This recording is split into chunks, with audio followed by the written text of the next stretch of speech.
Welcome to my YouTube channel HR educational hub former छात्र छात्री सकल आजिर এই ভিডিওটোত আমি আলোচনা কৰিম ধুবুৰী জিলাৰ সোশিয়াল সায়েন্সৰ কোশ্চেন পেপাৰখন এতে যি 45 টা MCQ আছে গোটেইখিনি আমি আলোচনা কৰিম মৰমৰ ছাত্ৰ ছাত্ৰী সকল তোমালোকৰ কাৰণে WhatsApp গ্ৰুপ বনোৱা হৈছে তোমালোকে WhatsApp গ্ৰুপত জয়েন হোৱা WhatsApp গ্ৰুপৰ যিটো লিংক আছে হেতু মই কমেন্ট সেকশনত দি দিছো তোমালোকে তাতে গলে এডুকেশন ৰিলেটেড আৰু তোমালোকৰ মেট্ৰিক পৰীক্ষা সম্পৰ্কীয় সকলো ধৰণৰ তথ্য আৰু তোমালোকে ষ্টাডি মেটেৰিয়েল তাতে পাই যাবা তো আৰম্ভ কৰিছো আজিৰ ভিডিওটো এটা আমাৰ প্ৰথম প্ৰশ্নটো কি কৈছে চোৱা বংগ বিভাজন ভাৰতৰ স্বাধীনতা আন্দোলনৰ এটা গুৰুত্বপূৰ্ণ অধ্যায় কাৰণ লৰ্ড কাৰ্জনৰ দিনত বংগ বিভাজন সংগঠিত হৈছিল তো কাৰেক্ট হয় আৰু বংগ বিভাজনৰ সিদ্ধান্তই সৰ্বভাৰতীয় প্ৰেক্ষাপটত ব্ৰিটিছ শাসনৰ বিৰুদ্ধে এক জনসংগ্ৰামৰ সূচনা কৰিছিল এটো কাৰেক্ট হয় তাৰ পিছত তোমাৰ 3 নম্বৰত কৈছে কি তোমাৰ সব বংগ বিভাজনে ব্ৰিটিছক শাসনৰ ক্ষেত্ৰত স্বচ্ছতা আৰু দক্ষতা প্ৰদান কৰিছিল এটো নহয় আৰু বংগ বিভাজনে সমগ্ৰ দেশক অধ্যবদ্ধ কৰিছিল এটো নহয় গতিকে আমাৰ এই নম্বৰ অপচনটো কাৰেক্ট হ'ব 1 আৰু 2 টো কাৰেক্ট হ'ব 2 নম্বৰ প্ৰশ্নটো চোৱা 1905 চনত 16 অক্টোবৰ দিনা বংগবাসীয়ে জাতীয় শোক দিৱস পালন কৰে এর কারণ কি কারণ হেদিনাই তোমার বঙ্গভঙ্গ আঁচনি কি করা হয়েছিল কার্য করা হয়েছিল সেই কারণে তো ইয়ারে তোমার বি অপশনটো কারেক্ট হবে হেদিনা বঙ্গভঙ্গর পরিকল্পনা কার্যকরী করা হয়েছিল বি অপশনটো কারেক্ট অপশন হয় 3 নম্বৰ কোশ্চেনটো চোৱা কি কৈছে মহাত্মা গান্ধীৰ নেতৃত্বত আৰম্ভ হোৱা প্ৰথম জাতীয় আন্দোলনটো কি আছিল এটো আছিল তোমাৰ অসহযোগ আন্দোলন সি অপশনটো কাৰেক্ট অপশন হয় মৰমৰ ছাত্ৰ ছাত্ৰী সকল তোমালোকে যদি সোশিয়াল সায়েন্স তাৰ পিছত সায়েন্স ম্যাথছ আৰু এছামিজ এই চাৰিটা সাবজেক্টৰ তোমালোকে যদি চেপ্টাৰ ওয়াইজ ইবুক ল'ব বিচৰা তেতিয়া হলে তোমালোকে একেবাৰে কম দামতে চেপ্টাৰ ওয়াইজ ইবুক ল'ব পাৰিবা যোৰ পৰা তোমালোকে 99% কোৱেশ্চন কমন পাবা তোমালোকে ইবুকৰ কাৰণে 7002824673 এটো নম্বৰত তোমালোকে WhatsApp কৰিবা WhatsApp কৰিলে তোমালোকে PDF ফাইলবোৰ পাই যাবা আৰু তোমালোকে আজমল সুপাৰ 40 কাৰণে যদি তোমালোকে প্ৰিপাৰেচন কৰিব বিচৰা তেতিয়া হলে তোমালোকে প্ৰিপাৰেচন কৰিব পাৰিবা তোমালোকে চেনেলটো সাবস্ক্ৰাইব কৰি WhatsApp গ্ৰুপত জয়েন হোৱা মৰমৰ ছাত্ৰ ছাত্ৰী সকল তোমালোকক মই আজমল সুপাৰ 40 কাৰণে 100% মই তোমালোকক প্ৰিপাৰেচন কৰাম তাৰ পিছৰ প্ৰশ্নটো 4 নম্বৰ প্ৰশ্নটো চোৱা 4 নম্বৰ প্ৰশ্নটো কি কৈছে বংগ বিভাজনৰ অন্তৰ্নিহিত উদ্দেশ্য কি আছিল বংগ বিভাজনৰ মূল উদ্দেশ্য আছিল তোমাৰ হিন্দু মুছলমান সকলক বিভাজিত কৰা এটো কাৰেক্ট হয় আৰু ভাৰতবৰ্ষক স্বাধীনতা প্ৰদান কৰাটো নাছিল এটো নহব আৰু ভাৰতবৰ্ষত ব্ৰিটিছ শাসন ব্যৱস্থা শক্তিশালী কৰা এটো কাৰেক্ট হয় গতিকে 2 আৰু 4 কাৰেক্ট হ'ব ইয়াৰে ডি অপশনটো কি হ'ব কাৰেক্ট অপশন হ'ব তাৰ পিছত 5 নম্বৰ কোশ্চনটো চোৱা 5 নম্বৰ কোশ্চনত কি কৈছে এতে স্বদেশী আন্দোলনত অংশগ্ৰহণ কৰা নাৰীৰ ক্ষেত্ৰত কোনটো উক্তি সত্য নাৰীৰ কথা কৈছে মানে মহিলাসকলৰ কথা তেওঁলোকে পুৰুষৰ লগত সমানে আন্দোলনত অংশগ্ৰহণ কৰিছিল কাৰেক্ট হয় তেওঁলোকে পুৰুষৰ সলনি আন্দোলনত অংশগ্ৰহণ কৰিছিল এটো নহয় তেওঁলোকে ব্ৰিটিছৰ বাবে বিপদজনক আছিল বুলি ব্ৰিটিছসকল অনুভৱ কৰিছিল এটো কাৰেক্ট হয় তো 1 আৰু 3 আমি কাৰেক্ট পালো আৰু 4 নম্বৰ কৈছে তোমাৰ বংগদেশৰ নাৰী সমাজ যুদ্ধপ্ৰিয় হৈছিল এটো নহয় গতিকে তোমাৰ এটো কি পালো 1 and 3 কাৰেক্ট পালো গতিকে এটো আমাৰ কি হ'ব ডি অপশনটো কাৰেক্ট অপশন হ'ব তাৰ পিছত তোমাৰ 6 নম্বৰ কোশ্চনটো চোৱা 6 নম্বৰ কোশ্চনত আমাৰ কি কৈছে তলৰ ঘটনাবোৰৰ লগত সংগঠিত হোৱা চনবোৰৰ কোনটো বা কোনবোৰ মিল আছে হেতু আমাৰ লাগে তো ইয়াতে চোৱা তোমাৰ দাণ্ডি যাত্ৰা 1930 চনত এটো নহয় তাৰ পিছত তোমাৰ আছে ৰাওলাট আইন এটো নহয় তাৰ পিছত আছে চৌৰাচৰিৰ ঘটনা 1922 চনত এটো হসা হয় আৰু তোমাৰ গান্ধী আৰোহণ চুক্তি এটো হসা হয় গতিকে 3 আৰু 4 টো হে কেৱল হসা আছে 3 আৰু 4 কত আছে আচ্ছা ইয়াৰে তোমাৰ 1 নম্বৰটো দাণ্ডি যাত্ৰাটো 1930 চনত আছিল এটো কাৰেক্ট হয় গতিকে 1 3 আৰু 4 কাৰেক্ট হ'ব সি অপশনটো কি হ'ব কাৰেক্ট অপশন হ'ব তাৰ পিছত চোৱা তোমাৰ 7 নম্বৰ কোশ্চনটো কি কৈছে তলৰ ঘটনাবোৰ ঊৰ্ধ্বক্ৰমত সজাবলৈ দিছে ঊৰ্ধ্বক্ৰম মানে তোমাৰ কোনটো আগত হৈছে তাৰ পিছত কোনটো হৈছে আচ্ছা এটো বি অপশনটো কাৰেক্ট হ'ব চম্পাৰণৰ ঘটনা পূৰ্ণ স্বৰাজৰ দাবী চৌৰাচৰিৰ ঘটনা আৰু ভাৰত স্বাধীন আইন এইটো বি অপশ্যনটো কি হ'ব কাৰেক্ট অপশ্যন হ'ব মৰমৰ ছাত্ৰ ছাত্ৰীসকল এইবোৰ কেতিয়া হৈছিল এইবোৰৰ লগত জড়িত সকলো কথা জানিবলৈ হ'লে তোমালোকে যেটো কাছাৰ জিলাৰ যেটো সোশিয়াল সায়েন্সৰ যেটো কোৱেশ্চন পেপাৰ আছে সেই কোৱেশ্চন পেপাৰখন তোমালোকে চাবা মই তাতে 100% তোমালোকক সকলো কথা মই তাতে বহলাই আলোচনা কৰি সেই ভিডিওটো বনাইছো তোমালোকে কাছাৰ জিলাৰ কোৱেশ্চন পেপাৰখন চাই লোৱা কাছাৰ জিলাৰ কোৱেশ্চন পেপাৰখন কিন্তু বহুতেই ইম্পৰ্টেন্ট হয় তাৰ পিছত তোমাৰ চোৱা তাৰ পিছৰ প্ৰশ্নটো তোমাৰ কি কৈছে এতে ভাৰত স্বাধীন ভাৰতৰ প্ৰথম গভৰ্ণৰ জেনেৰেল আছিল এটো মাউণ্ট বেটেন এটা তোমাৰ বি অপশ্যনটো কি হ'ব কাৰেক্ট অপশ্যন হ'ব তাৰ পিছত 9 নম্বৰ কোৱেশ্চনটো চোৱা 9 নম্বৰ কোৱেশ্চনত কি কৈছে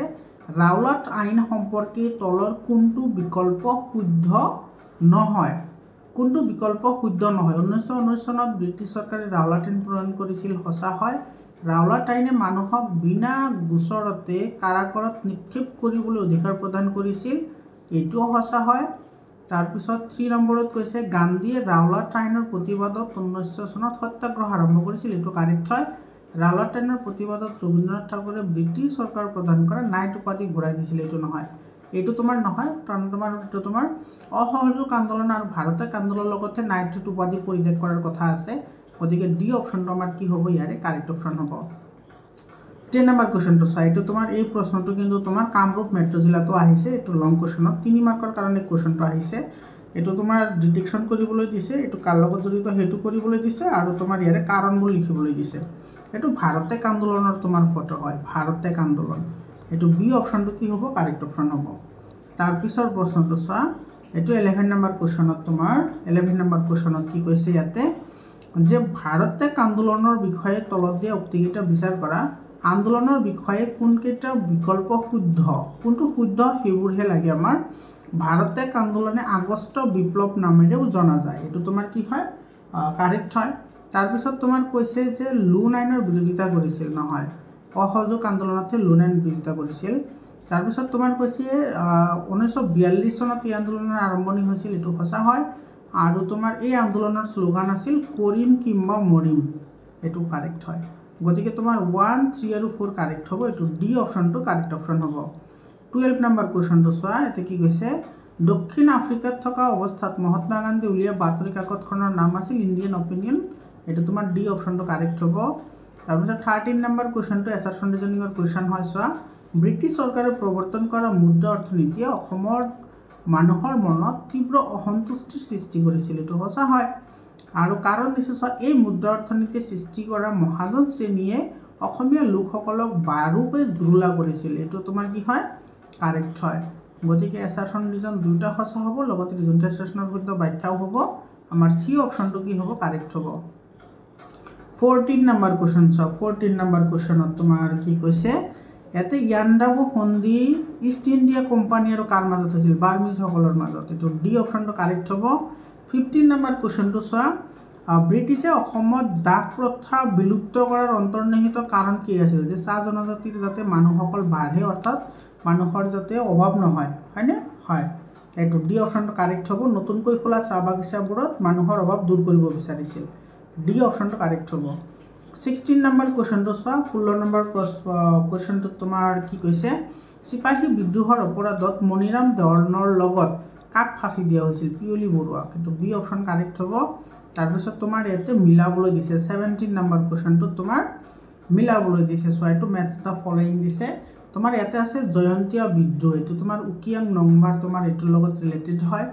উত্তৰ কাছাৰৰ বিদ্ৰোহৰ লগত কোন ৰিলেটেড আছিল এটো সম্বোধন আৰু নগা জনগোষ্ঠীৰ বিদ্ৰোহৰ লগত কোন আছিল তোমাৰ এটো দামন্ত আৰু মণিপুৰৰ বিদ্ৰোহৰ লগত আছিল টিকেন্দ্ৰজিৎ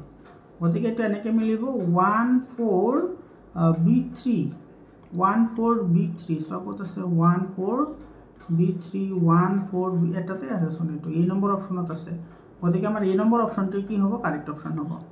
তাৰ পিছত 18 নম্বৰ কোৱেশ্চনটোত কি কৈছে তলৰ কোনটো সংগঠন অসমীয়া ভাষা সাহিত্যৰ উন্নতিৰ বাবে গঠন হোৱা নাছিল বুলি কৈছে তো তোমাৰ এটোতো হৈছিল ভাষা উন্নতি সাধনী সভা অসম ছাত্ৰ জ্ঞান প্ৰদানী সভা হৈছিল ৰায়ত সভাটো হোৱা নাছিল গতিকে ডি অপশ্যন কাৰেক্ট হ'ব 19 নম্বৰ কোৱেশ্চন চোৱা কি কৈছে অসমীয়া ভাষা উন্নতি সাধনী সভা সম্পৰ্কে তলত কোনটো বিকল্প শুদ্ধ নহয় ইয়াতে তোমাৰ কৈছে যে 1888 চনত গঠন কৰা হৈছিল এটো কাৰেক্ট হয় অসমীয়া ভাষাৰ উন্নতি সাধন কৰাৰ এৰ উদ্দেশ্য আছিল এটো সঁচা হয় ইয়াৰে তোমাৰ সম্পাদক আছিল চন্দ্ৰকুমাৰ আগৰৱালা এটো নহয় জোনাকি যুগৰ এটো তোমাৰ কি আছিল মুখপাত্ৰ আছিল এটো কাৰেক্ট হয় গতিকে সি নম্বৰটো যেহেতু নাছিল গতিকে সি অপশনটো কি হ'ব আমাৰ কাৰেক্ট অপশন হ'ব 20 নম্বৰ কোৱেশ্চনটো চোৱা এটো আমাৰ মিলাবলৈ দিছে চোৱা 20 নম্বৰটো আমাৰ মিলাবলৈ দিছে এটো চোৱা তোমাৰ অসমত বাংলা ভাষাৰ প্ৰচলন কেতিয়া হৈছিল 36 ত হৈছিল 1836 অসম ছাত্ৰ সন্মিলন কেতিয়া হৈছিল এটো 1916 ত হৈছিল সদৌ অসম ৰায়ত সভা এটো হৈছিল তোমাৰ 33 আৰু তোমাৰ যোৰহাট সাৰ্বজনীন সভা হৈছিল তোমাৰ 84 তো এটো এনেকে মিলিব তো তুমি যদি এনেকে চোৱা তোমাৰ তেতিয়া হলে ডি অপশনৰ লগত মিলিব ডি অপশনটো কি হ'ব কাৰেক্ট অপশন হ'ব তাৰ পিছত 21 নম্বৰ কোৱেশ্চনটো চোৱা কি কৈছে অসম প্ৰদেশ কংগ্ৰেছ কমিটি কেতিয়া প্ৰতিষ্ঠা কৰা হৈছিল এটো 1921 ত ডি অপশন কাৰেক্ট হয় গুৱাহাটী বিশ্ববিদ্যালয় কেতিয়া গঠন কৰা হৈছিল গুৱাহাটী বিশ্ববিদ্যালয় গঠন কৰা হৈছিল 26 জানুৱাৰী 1940 3 নম্বৰ অপশনটো কাৰেক্ট হয় 23 নম্বৰ কোৱেশ্চনটোত কি কৈছে চোৱা গণতান্ত্ৰিক চৰকাৰ কিয় অন্য প্ৰকাৰৰ চৰকাৰতকৈ অধিক ভাল বুলি গণ্য কৰা হয় ই নাগৰিকৰ মাজত সমতা বৃদ্ধি কৰে এটো কাৰেক্ট হয় ই অৰ্থনৈতিক প্ৰগতি নিশ্চিত কৰে কাৰেক্ট হয় ই বিবাদ মীমাংসাৰ এটা উপায় প্ৰদান কৰে এটো কাৰেক্ট হয় গতিকে এটা কাৰেক্ট 1 2 3 ডি অপশন কাৰেক্ট হ'ব ইয়াৰে 24 নম্বৰ কোৱেশ্চনটো চোৱা কি কৈছে তলৰ কোনজন সংবিধান খচৰাৰ সদস্য নাছিল আম্বেদকাৰ আছিল খৈতান আছিল আইংগাৰ আছিল কিন্তু ৰাজেন্দ্ৰ প্ৰসাদ নাছিল এটো তোমাৰ সি অপশনটো কি হ'ব কাৰেক্ট অপশন হ'ব 25 নম্বৰ কোৱেশ্চনটো চোৱা 25 ত কি কৈছে এটো তলতীয় ভাৰতৰ যুক্তৰাষ্ট্ৰীয় ৰাজনৈতিক ব্যৱস্থাৰ কোনটো শুদ্ধ যুক্তৰাষ্ট্ৰীয় ব্যৱস্থাৰ কোনটো শুদ্ধ আমাৰ কেৱল হেতুহে লাগে ইয়াতে তোমাৰ কৈছে ব্যৱস্থাক আমেৰিকাৰ সংবিধানৰ দ্বাৰা প্ৰগতি নহয় ই কেন্দ্ৰীয় চৰকাৰ অধিক শক্তিশালী এটো তো কাৰেক্ট হয় দ্বৈত নাগৰিকত্ব নাছিল অংগৰাজ্যসমূহৰ তো নিজা কোনো নাই গতিকে এটো বি অপশনটো কাৰেক্ট হ'ব আমাৰ অংগৰাজ্যসমূহৰ কোনো নিজাকৈ সংবিধান নাই গতিকে বি অপশন 26 নম্বৰ কোৱেশ্চনটো চোৱা ভাৰতৰ সংবিধানত ডেশ নং অনুচ্ছেদত ভাৰতবৰ্ষক ৰাষ্ট্ৰসমূহৰ সংঘ বুলি ঘোষণা কৰা হৈছে কোনটো অনুচ্ছেদত আছিল হেতু আমাৰ সুধিছে এটা আৰ্টিকল 1 ত আছিল এটো বি অপশনটো কাৰেক্ট অপশন হ'ব 27 নম্বৰ কোৱেশ্চনটো চোৱা ধৰি লোৱা তোমাৰ এটা হাঁহ আছে আৰু তোমাক চিনিৰ প্ৰয়োজন হয় তোমাৰ বন্ধুৰ হাতত চিনি আছে কিন্তু তেওঁ হাঁহ বিচৰা নাই তেওঁৰ প্ৰয়োজন আলুৰ কিন্তু তোমাৰ আলু নাই বিনিময় প্ৰথাৰ এই অসুবিধাটো কি বুলি কোৱা হ'ব আচ্ছা এটাই আনটো কাৰো তোমাৰ কি কৰিব নোৱাৰে ই কৰিব নোৱাৰে তো সংগতিবিহীন এতে তোমাৰ হিসাব নিকাছৰ উমৈহতীয়া একক সংগতিবিহীন ডাবল কোইন্সিডেন্স অফ ওয়ান্স তো এই নম্বৰ অপশনটো কাৰেক্ট হ'ব ইয়াৰে এই নম্বৰটো কাৰেক্ট হ'ব 28 নম্বৰ 28 নম্বৰত কৈছে মুদ্ৰাৰ বিকাশৰ পাঁচটা পৰ্যায় ক্ৰম অনুসাৰে সজোৱা ক্ৰম অনুসাৰে তোমাক এটো সজাবলৈ দিছে ক্ৰম অনুসাৰে সজাবলৈ দিছে এটো তোমাৰ প্ৰথমত আহিব তোমাৰ 1 নম্বৰটো তাৰ পিছত আহিব 2 নম্বৰ তাৰ পিছত আহিব 3 নম্বৰ তাৰ পিছত আহিব এটো 5 নম্বৰটো আহিব 5 নম্বৰ আহিব 4 নম্বৰ 1 2 3 এটো নহয় তেতিয়াহলে কোনটো হ'ব এই 2 5 এটো সি অপশনত আছে গতিকে সি অপশনটো কারেক্ট হ'ব তাৰ পিছত প্ৰশ্নটো 29 নম্বৰ 10 টকীয়া ধাতু মুদ্ৰাৰ এটা উদাহৰণ হ'ল ধাতু মুদ্ৰা এটো বিহিত মুদ্ৰা হ'ব বিহিত মুদ্ৰা এটো সি অপশনটো কাৰেক্ট হ'ব 30 নম্বৰ কোৱেশ্চনটো তোমাৰ কি কৈছে তলৰ কোনটো কেন্দ্ৰীয় চৰকাৰৰ কাৰ্য নহয় কেন্দ্ৰীয় চৰকাৰ কাগজী মুদ্ৰা ছপা কৰা হয় তাৰ পিছত তোমাৰ বৈদেশিক এক্সচেঞ্জ কৰাও হয় চৰকাৰৰ বেংক হয় কিন্তু ঋণ সৃষ্টি নকৰে তো সি অপশনটো কাৰেক্ট হ'ব 31 নম্বৰ কোৱেশ্চন চোৱা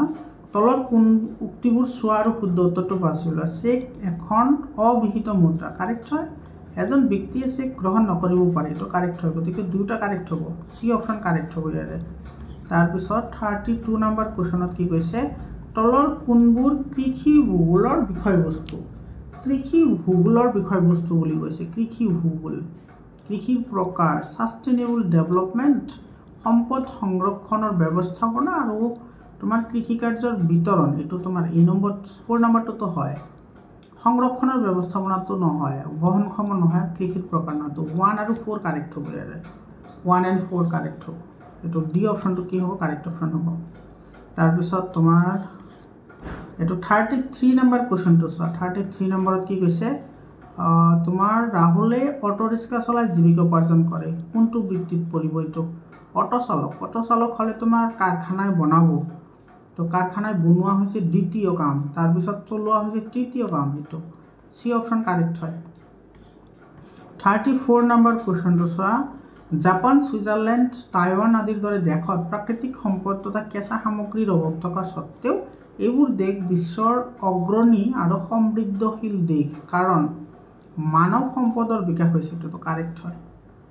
মানৱ সৃষ্ট সম্পদ যথেষ্ট আছে নাই এইটো নৱীকৰণযোগ্য সম্পদ বহুত আছে শিক্ষা প্ৰযুক্তি আৰু কাৰ্যদক্ষতাত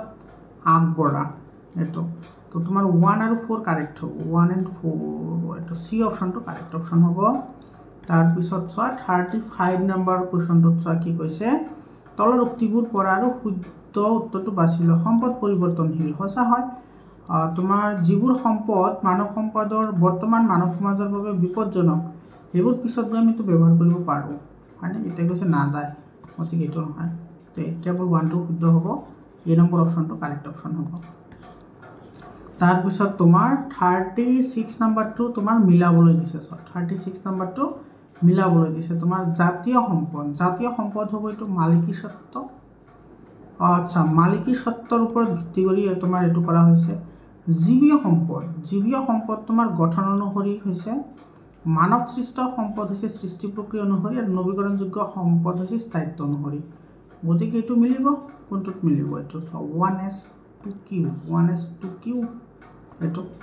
বি অপশনত আছে গতিকে বি অপশনটো আমাৰ কাৰেক্ট অপশন হ'ব 37 নম্বৰ কোৱেশ্চনটো চোৱা তলৰ কোনটো স্থানীয় পৰিৱেশৰ সমস্যাৰ উদাহৰণ হয় স্থানীয় ব্ৰহ্মপুত্ৰ উপত্যকাৰ বানপানীটো নহয় তো পৰিৱেশৰ সমস্যা land pollution caused by small scale তো নহয় এটো গুৱাহাটীৰ ভূগৰ্ভৰ পানীৰ এটো হয় গুৱাহাটীৰ কথা কৈছে পাৰ্টিকুলাৰ এৰিয়া তো স্থানীয় হ'ব এটো নহয় এটো তোমাৰ এ আৰু বি সি দুটা কাৰেক্ট হয় এ নাম্বাৰ আৰু সি নাম্বাৰ দুটা কাৰেক্ট হ'ব কিন্তু ব্ৰহ্মপুত্ৰৰ কথা কৈছে এ আৰু সি দুটা কাৰেক্ট হ'ব তো তোমাৰ যদি একেবাৰে স্পেসিফিক ক'বলৈ যোৱা তেতিয়াহ'লে সি অপশনটো কাৰেক্ট হ'ব ইয়াৰ সি টো কাৰেক্ট বুলি ধৰিলা 38 নম্বৰ মৰুকৰণৰ বিষয়ে কোনটো সত্য মৰুকৰণ আৰু মৰুভূমি আৰু মৰুকৰণৰ এটা একেইটো নহয় 2 নম্বৰ কৈছে তোমাৰ মৰুকৰণ প্ৰক্ৰিয়াই ভূমিৰ উৎপাদনশীলতা হ্ৰাস কৰে আৰু চুবুৰীয়া অঞ্চলত এটো পৰীক্ষাৰ বৃদ্ধি কৰে 2 নম্বৰটো কাৰেক্ট হয় তো কাৰেক্ট হয় 3 নম্বৰ কৈছে মৰুকৰণৰ মূল কাৰণ হল মানুহৰ অতিমাত্ৰা চৰণীয় পথাৰ বনাঞ্চল ধ্বংস কৃষি সম্প্ৰসাৰণ যেটো কাৰেক্ট হয় গোলকীয় উষ্ণতা বৃদ্ধি আৰু খৰাৰ মৰণত অৰিহণা যোগোৱা গুৰুত্বপূৰ্ণ কাৰক গতিকে 2 3 4 কারেক্ট হ'ব তো বি অপশনটো কারেক্ট হয় 2 3 4 39 নম্বৰ কোৱেশ্চনটোত কৈছে বায়ুমণ্ডলত যেটো অত্যাধিক মাত্ৰাত সালফাৰ ডাই অক্সাইড আৰু নাইট্ৰজেন সঞ্চয় হয় তেতিয়া কি ঘটে এচিড বৰষুণ হয় তো ডি অপশন কাৰেক্ট হয় 40 নম্বৰ কোৱেশ্চন চা বায়ু দূষিতকাৰী প্ৰাকৃতিক কাৰণ হল বায়ু দূষিতকাৰী প্ৰাকৃতিক কাৰণ বায়ু দূষণ কৰে তো বানপানীও নহয় সুনামিও নহয় ঔদ্যোগিক ধোঁৱা বায়ু ঔদ্যোগিক ধোঁৱা ইন্ডাস্ট্রিয়াল স্মগ তো করে আর তোমার বালকিনো ইরপশন এটিও করে গতিকে এটা তোমার সি আর ডি দুটা কারেক্ট হয় তো তোমার সবচেয়ে জ্যাদা কোন করে আচ্ছা প্রাকৃতিক কারণ তো প্রাকৃতিক কারণ হলে ইন্ডাস্ট্রিয়াল নহব এটো ডি অপশন কারেক্ট হব তাৰপিছত 41 নম্বৰ চা নিষ্ক্ৰিয় সামগ্ৰী কোনবোৰ যে তোমাৰ উপকাৰ আৰু অপকাৰ কোনোটি নকৰে উপকাৰী অথবা অপকাৰী এটো ডি অপশন কাৰেক্ট অপশন হয় হেই তেৰি কেতিয়াবা এটো নহয় তো কেতিয়াবা উপকাৰী অপকাৰী এটাও নহয় এটো সি অপশন কাৰেক্ট হ'ব উপকাৰো নকৰে অপকাৰো নকৰে তাৰপিছত 42 নম্বৰ প্ৰশান্ত মহাসাগৰীয় দ্বীপবোৰ হল প্ৰশান্ত মহাসাগৰীয় দ্বীপবোৰ কোন কোন আছিল জাপান তাৰপিছত নিউজিল্যান্ড আৰু আছিল ফিলিপাইন এটো 1 2 4 কারেক্ট হ'ব 1 2 4 এটো বি অপশন কারেক্ট হ'ব ৰাজধানীৰ লগত মিলাবলৈ দিছে 43 নম্বৰটো ৰাজধানীৰ লগত মিলাব দিছে এটো ভূটানৰ হৈছে তোমার ভুটান হলে থিম্পু, পাকিস্তান ইসলামাবাদ, শ্রীলঙ্কা কলম্বো, নেপাল কাঠমান্ডু। D1 কোনটোত আছে স্যার? D1 এটা অপশনতে আছে, এইটো স্যার এই যে সি অপশনত আছে, গতিকে সি অপশন কারেক্ট হ'ব। 44 নম্বৰ চোৱা, এছিয়া আৰু আফ্ৰিকা মহাদেশক কোনে পৃথক কৰিছে? তোমাৰ লোহিত সাগৰে, এইটো সি অপশন কাৰেক্ট হয়। তাৰপিছত 45 নম্বৰ কুৱেশ্যন, সৰুৰ পৰা ডাঙৰলৈ মহাসাগৰবোৰ সজোৱা। সৰুৰ পৰা ডাঙৰ, এটলান্টিক, ভাৰত প্ৰশান্ত, দক্ষিণ আৰু উত্তৰ আহিছে, এইটো নহয়। ইয়াতে সাউদাৰ্ণ তোমাৰ আগত নাহিব, এইটো আৰ্কটিক আহিব আগতে, আৰ্কটিক। এইটো ডি অপশন কাৰেক্ট হয়। আৰ্কটিক, সাউদাৰ্ণ, ইণ্ডিয়ান, আটলান্টিক আৰু পেচিফিক। ডি অপশনটো কাৰেক্ট হয়। মৰমৰ ছাত্ৰ ছাত্ৰীসকল, এইখিনি আছিল তোমাৰ 45 MCQ। মৰমৰ ছাত্ৰ ছাত্ৰীসকল, তোমালোকক আকৌ মনত পেলাই দিওঁ, তোমালোকে যদি আজমল ছুপাৰ 40ৰ কাৰণে প্ৰিপাৰেশ্যন কৰিব বিচৰা, মোৰ চেনেলৰ থ্ৰুদি প্ৰিপাৰেশ্যন কৰিব পাৰিবা। তোমালোকে চেনেলটো ছাবস্ক্ৰাইব কৰি হোৱাটছআপ গ্ৰুপত জইন হোৱা। তো ইয়াতে চোৱা, যিকেইটা লং কুৱেশ্যন আছে তোমালোকে এইখিনি স্ক্ৰীনশ্বট মাৰি ৰাখা। এইবোৰ তোমালোকে ভালদৰে প্ৰেক্টিছ কৰিবা, এইবোৰ কিন্তু বহুত দৰকাৰী হয়। এইবোৰ তোমালোকে ভালদৰে প্ৰেক্টিছ কৰিবা, এইবোৰ মোৰ ছাত্ৰ ছাত্ৰীসকল, আজিৰ কাৰণে এইখিনি। আকৌ লগ পাম বেলেগ এটা ভিডিঅ'লৈ। ধন্যবাদ।